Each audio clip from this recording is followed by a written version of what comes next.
Morning विद्यार्थी मित्रों, आज हम कक्षा 7 में विषय हिंदी के द्वितीय सत्र में पहले चैप्टर बेटी काव्य जो है उसमें हमने पहले सीखा था हम है वो बेटियों को बेटों से कम नहीं समझना चाहिए।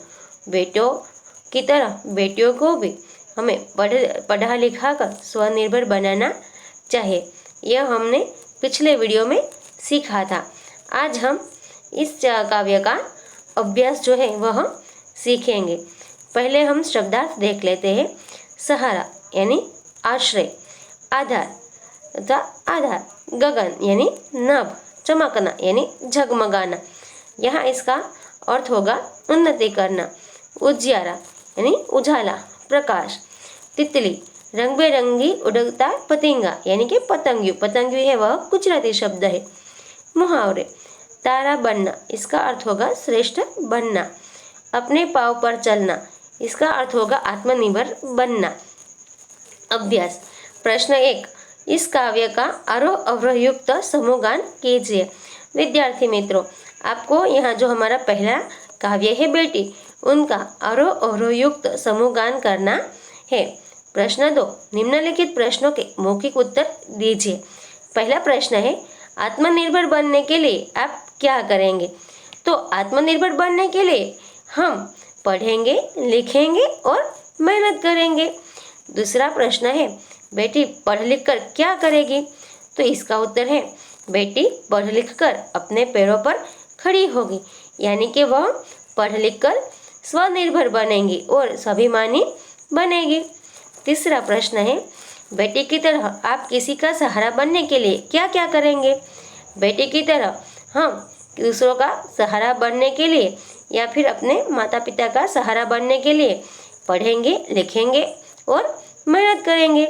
मेहनत करके हम आत्मनिर्भर बनेंगे और अपने सुरक्षित भविष्य के लिए एक अच्छी नौकरी ढूंढेंगे और हमारे देश को आगे बढ़ाने में हम हमारा सहयोग देंगे। चौथा प्रश्न है, बड़े होकर आप क्या बनना चाहते हैं?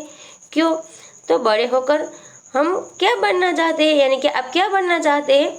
तो आप जो भी बनना चाहते हो इसका उत्तर आपको खुद से लिखना है। अब पांचवा प्रश्न जो है वह, आप जीवन में क्या करना चाहते हैं? हम जीवन में एक अच्छा इंसान बनना चाहते हैं, जो ना ही कभी झूठ बोले या ना ही कभी किसी को धोखा दे, हमेशा सच्चाई के रास्ते पर चले। अब तीसरा प्रश्न नंबर 3 है, बॉक्स में दिए गए शब्दों के अर्थ शब्दकोश में से ढूंढकर उन्हें शब्दकोश के क्रम में पत्तियों में लिखिए। पहला जो है मिसाल, मिसाल यानी नमूना। दूसरा गर्व, गर्व यानी मान। अंबर, अंबर यानी आकाश। शान, शान यानी इज्जत। कष्ट, कष्ट मतलब दुख। प्रश्न 4, निम्नलिखित शब्दों को उदाहरण के अनुसार उचित क्रम में रखकर अर्थपूर्ण वाक्य बनाइए। विद्यार्थी मित्रों, यहाँ जो शब्द जो है उनके क्रम बदलकर दिए गए हैं, हमें उन्हें सही क्रम में रखकर एक अर्थपूर्ण वाक्य बनाना है। पहला उदाहरण हम देख ले। शब्द है चाहिए, का, प्रसार, घर घर, होना, में, शिक्षा। इसका अर्थपूर्ण वाक्य बनेगा, घर घर में शिक्षा का प्रसार होना चाहिए। पहला वाक्य इसका जो है वह, पेड़ भारत का की है मूलतः नीम धरती। इसका अर्थपूर्ण वाक्य बनेगा, भारत की धरती का मूलतः पेड़ नीम है। दूसरा है, नीम है धातु श्रेष्ठ की होती दांतों लिए के। इसका अर्थपूर्ण वाक्य बनेगा, दांतों के लिए नीम की धातु श्रेष्ठ है। तीसरा वाक्य है, दिया जलाकर दिया रख में आंगन में। तीसरा वाक्य है, दिया जलाकर दिया रख में आंगन में। इसका वाक्य बनेगा, आंगन में दिया जलाकर रख दिया। चौथा वाक्य है, अधीरता दिखानी हमें में नहीं खाने चाहिए। इसका अर्थपूर्ण वाक्य बनेगा, हमें खाने में अधीरता दिखानी नहीं चाहिए। 5वां वाक्य है, विनम्रता चाहिए व्यवहार हमारे में होनी भी।